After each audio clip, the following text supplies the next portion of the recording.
Hello students, कैसे हैं आप लोग।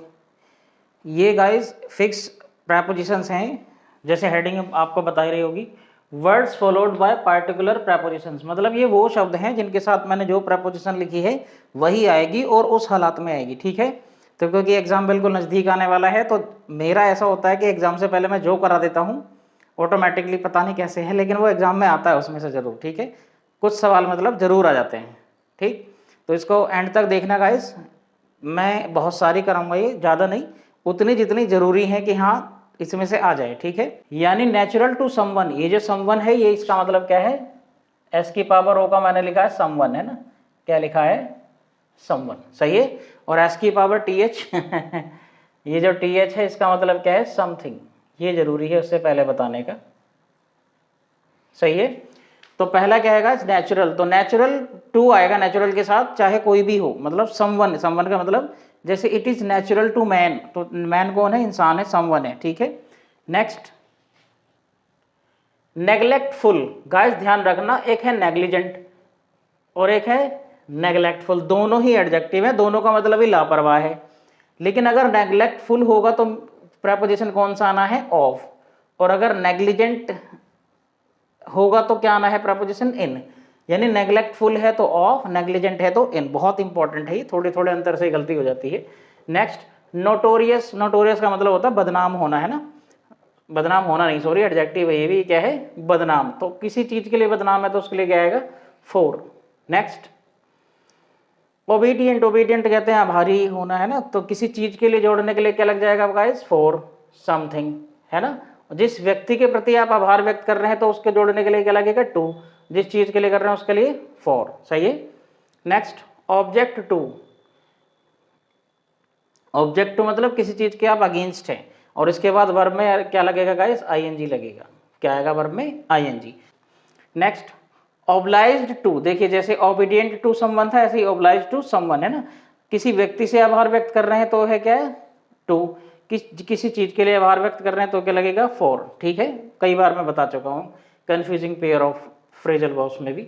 नेक्स्ट एक्विट ऑफ, ये तो गाइस बहुत ही, मतलब सारे तो वैसे इंपॉर्टेंट ही हैं लेकिन सबसे ज्यादा जो आने के चांस है वो ऐसे हो के रहते हैं। एक्विट का मतलब होता है निर्दोष साबित करना, क्या होता है निर्दोष साबित करना, है ना, अपराध हटा देना, तो इसके साथ फिक्स प्रेपोजिशन है गाइस ऑफ।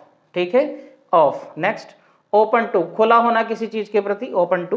पेनफुल टू, किसी चीज के लिए दर्दनाक है तो क्या आएगा वो पेनफुल टू, सही है। पैरेलल टू, सिंपल ये तो पता ही होगा आपको, पैरेलल टू समानांतर, जैसे रेलगाड़ी चल रही है तो पटरियां कैसे होती है समानांतर, तो these are the tracks are parallel to each other. Next next वाले जो दो हैं एक से हैं ये, है ना, इनको मैं confusing pair of phrasal verbs में ले चुका हूं।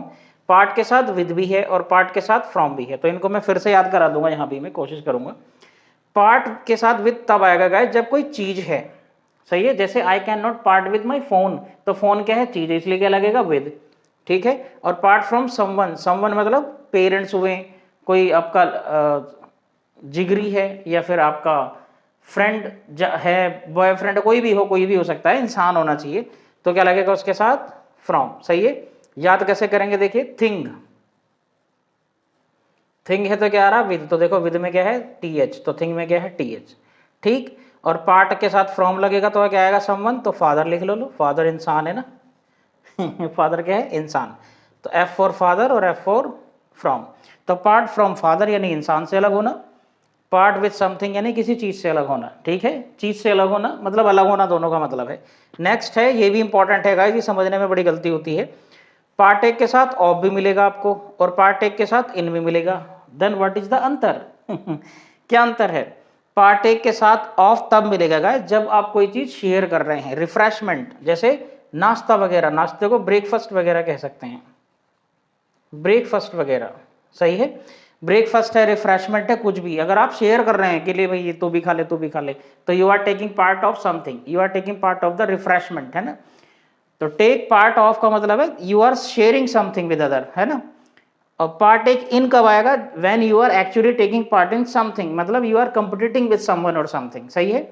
तो यानी पार्ट टेक के साथ इन कब आएगा, टू टेक पार्ट इन, किसी चीज में हिस्सा लेना है, जैसे चलो उसकी शादी में चल रहे हैं तो you took part in his wedding, है ना, यानी पार्टिक के साथ ऑफ लगेगा या कोई चीज़ शेयर कर रहे हैं, पार्टिक के साथ इन लगेगा जब आप एक्चुअली किसी चीज़ में हिस्सा ले रहे हैं, सिंपल।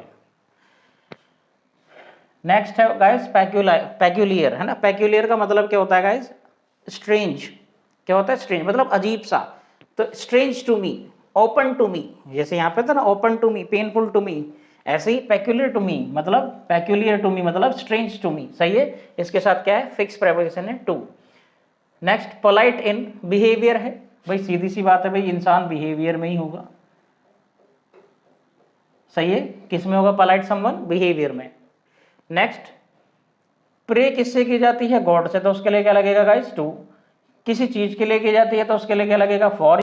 छोड़ो। नेक्स्ट प्रीफर या प्रीफरेबल, ये तो मैंने सैकड़ों बार, हजारों बार, करोड़ों बार बता दिया होगा कि प्रीफर के साथ धन नहीं आता, टू आता है। मोर प्रीफरेबल नहीं होता, प्रीफरेबल होता है। और प्रीफरेबल के साथ भी प्रेपोजिशन टू आता है, ना कि कंजंक्शन देन। तो ये तो फिक्स है, याद रखना। प्रीफर के साथ भी क्या लगेगा? टू। प्रीफरेबल के साथ भी क्या लगेगा? टू। नेक्स्ट प्रिवेंट फ्रॉम, ये भी बहुत इंपॉर्टेंट है गाइस, सारे इंपॉर्टेंट है वैसे तो। प्रिवेंट फ्रॉम किसी चीज से रोक देना। नेक्स्ट प्राउड ऑफ, बहुत सिंपल है, आपने मूवी में सुना होगा, आपके पेरेंट्स, आपके टीचर्स, आपके साथी कहते होंगे I am proud of you, है ना। क्रिकेटर कमेंट्री में भी बोलते रहते हैं। नेक्स्ट प्रॉफिटेड या फिर प्रॉफिट फ्रॉम। सही है। देखिए प्रॉफिट के साथ बाय भी सही है और फ्रॉम भी सही है, लेकिन बाय जो है ना थोड़ा कम चलन में है। इसके साथ कौन सा प्रपोजिशन यूज करेंगे? फिर फ्रॉम। ठीक है। Profited from, I was profited from the contract, है ना। कॉन्ट्रैक्ट से मुझे फायदा हुआ। नेक्स्ट क्वालिफाइड फॉर, बहुत सिंपल है तो, किसी चीज के लिए क्वालिफाई होना, वेल मतलब योग्यता रखना उसके लिए, तो you are well qualified for something. Next बहुत इजी है, किसी इंसान से झगड़ा कर रहे हैं तो क्या लगेगा? विद। सही है। किसी चीज पे झगड़ा कर रहे हैं तो उसके लिए क्या लगेगा? ओवर या फिर अबाउट। कहते नहीं है टू क्वेरल ओवर समथिंग, है ना। क्वेरल ओवर समथिंग या क्वेरल अबाउट समथिंग, किसी मुद्दे पे फालतू में बहस करना, लड़ना। ठीक है। तो क्वेरल के साथ इंसान है तो क्या लगेगा? विद, यानी ही क्वेरल्ड विद मी, पता नहीं क्या, है ना। नेक्स्ट रिकंसाइल के साथ क्या लगेगा गाइस? To something. अगर किसी चीज से सुलह करनी है तो क्या लगेगा? Reconcile to. और किसी व्यक्ति से सुलह करनी है तो रिकंसाइल्ड विद। सही है। नेक्स्ट है रिकवर फ्रॉम, तो बहुत ही सिंपल है। तो रिकवर का मतलब ठीक होना, जैसे कॉन्वालेसेंट मैंने बोला था वन वर्ड में। रिकवर फ्रॉम किसी चीज से ठीक हो जाना, उबरना, किसी चीज से उबरना, है ना। नेक्स्ट रिफर टू, ये तो बहुत ही इंपॉर्टेंट है, कहते हैं ना पैरा नंबर, ये देखो तो रिफर टू दिस लाइन या रिफर टू दिस पैराग्राफ, है ना, रिफर टू दिस चैप्टर। ठीक। रिफर के साथ क्या आएगा? टू। रिड्यूस का मतलब घटा के कहीं ला देना, कहते हैं ना, तोड़ के इसे चूरा चूरा कर दिया तो रिड्यूस्ड टू एशेस, है ना, राख राख कर दिया ना। रिड्यूस के साथ क्या है guys? To. Next related to, बहुत सिंपल है guys, related to. Relieved of भी सही है और रिलीव्ड फ्रॉम भी सही है। ठीक है। रिलीव के साथ ऑफ भी ठीक है और रिलीव के साथ फ्रॉम भी ठीक है, लेकिन अगर आप किसी चीज में बोझ फील कर रहे हैं, कोई लाद दी गई है चीज आप पे, या फिर आप मतलब ज्यादा चिंता कर रहे हैं, उससे राहत मिलेगी तो क्या लगेगा? Relieve of. लेकिन ड्यूटी वगैरह से, है ना, वो नहीं होता, अगली शिफ्ट वाला आएगा तो पहला वाला रिलीव हो जाएगा, है ना, तो उसके लिए क्या लगेगा? फ्रॉम। सही है। ड्यूटी वगैरह जॉब वगैरह के लिए यूज होगा रिलीव फ्रॉम। बर्डन वगैरह के लिए या एक्स्ट्रा लोड जो है कि आपके ऊपर, उसके लिए क्या होगा? ऑफ। सही। अब मैं तो प्रोवर्ब देता हूं आपको, भरने के लिए भी आ सकती हैं ये, और वैसे भी ईडीएम में भी आ सकती हैं, प्रोवर्ब में। फ्री में है ये तो इसके साथ वैसे ही दे रहा हूं मैं, है ना।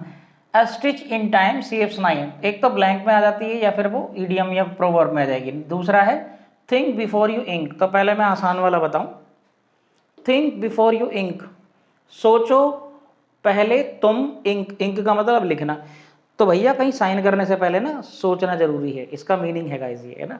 अगर कहीं आपको साइन करना है तो उससे पहले आपको सोचना पड़ेगा कि ये साइन करना मुझे या नहीं, यानी उसको पढ़ के डिसाइड करना पड़ेगा। ठीक, इसका मीनिंग है थिंक बिफोर यू इंक, कुछ साइन करने से पहले भैया सोच ले करो। Next stitch in time saves 9, ये है सही समय पे अगर आपने कोई डिसीजन ले लिया या एक्शन ले लिया तो आपके आगे बहुत ज़्यादा समय बच जाएगा। सही समय पे सही डिसीजन लेना जिससे आगे का समय बच जाए, वो क्या कहलाता है? अ स्टिच इन टाइम सेव्स 9। सही है।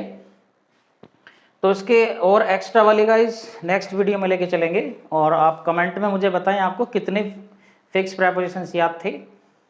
और चैनल पे नए हैं तो गाइस सब्सक्राइब करना बिल्कुल ना भूलें, लाइक किया करें वीडियो को, शेयर किया करें, और मिलते हैं नेक्स्ट वीडियो में। Bye bye, take care.